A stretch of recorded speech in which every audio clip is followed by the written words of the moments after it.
भगवान की लीला को सुनने के लिए सदैव ही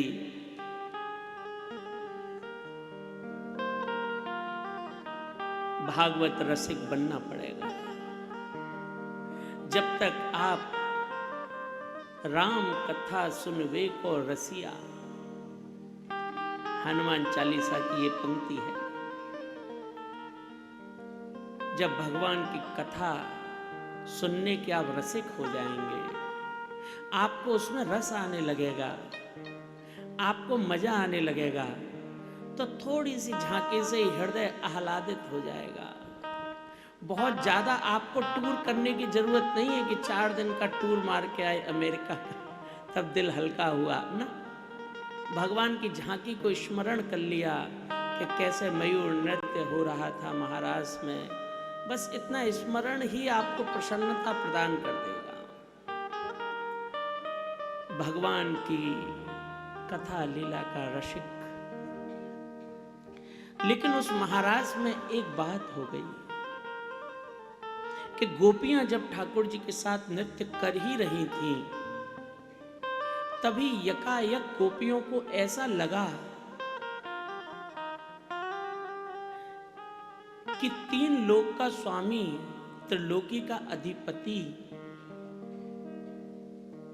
जो इतना इतराता है कि ब्रह्मा पुत्र होके भी जिसे नहीं जान पाया है, शिव जिसकी आत्मा होके भी जिसे नहीं जान पाए हैं,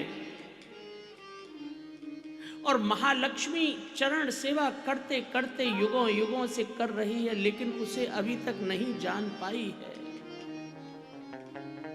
इतना व्यापक, इतना आदि और अंत जिसका खबर ना हो, हजारों लाखों वर्ष जन्मों की तपस्या के बाद भी ऋषि मुनि उन श्रीमंतों को एक झलक दिखाई नहीं देती जिसकी, वो तो आज हमारे साथ नाच रहा है। जैसे ही उन्होंने ऐसा सोचा और उस सोचने में उनका भाव बस इतना आया, हमारे साथ, यानी कि उन्होंने ठाकुर से अपने आप को हल्का सा अलग समझा। जैसे ही भगवान को ये आभास हुआ कि इनका मेरे अलावा भी कोई परिचय है,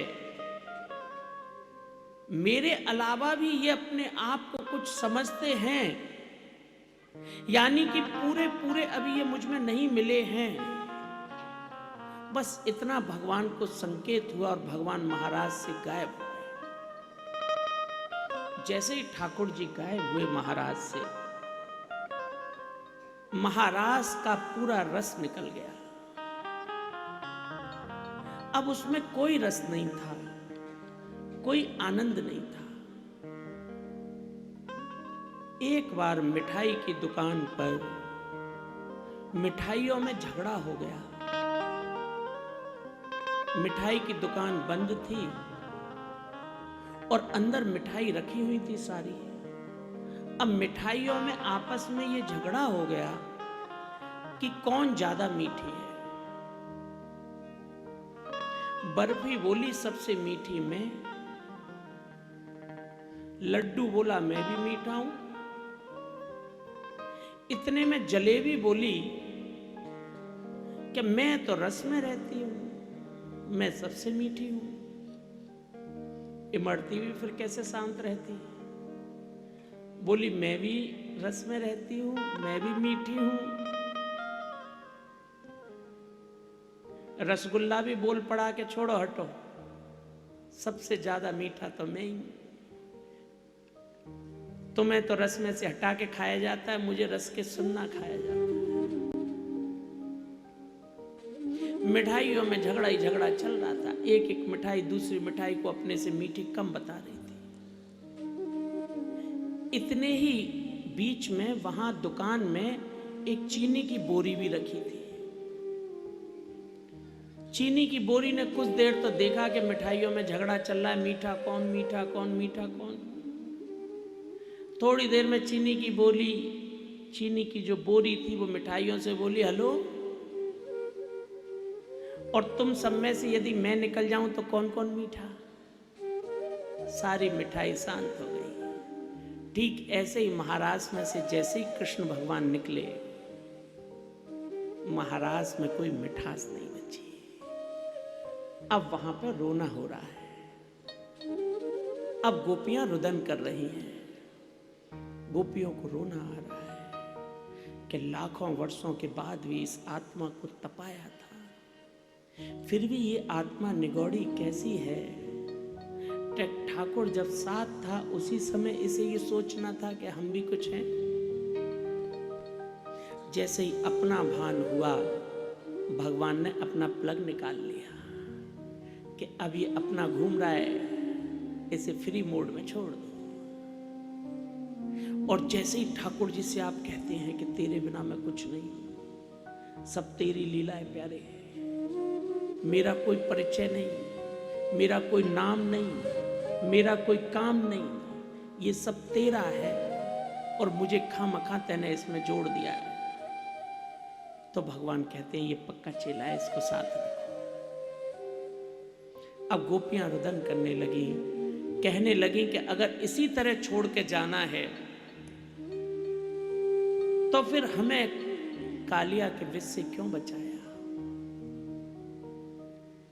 गीत गाने लगी और आंखों से आंसुएं बहाने लगी।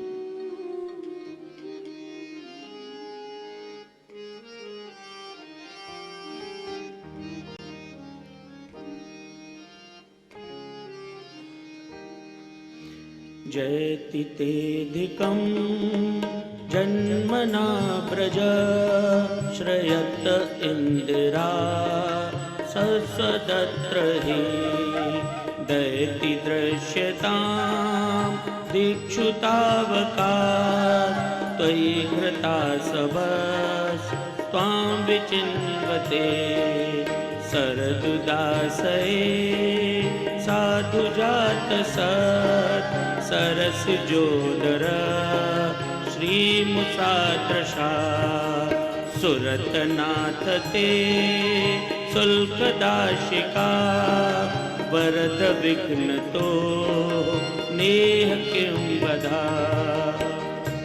गोपियां कहने लगी हम तुम्हारी दासी हैं और बिना मोल की दासी हैं। हम दिन रात तुम्हारी सेवा में रहती हैं और तुमसे कोई उसके बदले में लेते भी नहीं है। और हमें इस तरह तुम बिना पानी के जैसे मछली तड़पती है, ऐसा तड़पता हुआ छोड़ के चले गए हो कृष्ण।